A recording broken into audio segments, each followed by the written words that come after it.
part na to, so kapag dito ka din sa taas, marami kang makikita na mga magaganda din. Wow!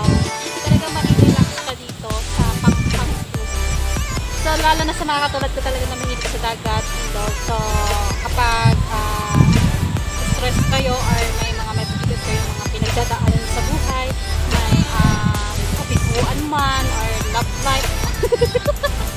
so, ano, talagang nakaka-relax dito. So, gustong-gusto ko yung mga ganitong view. Para kita yung puno.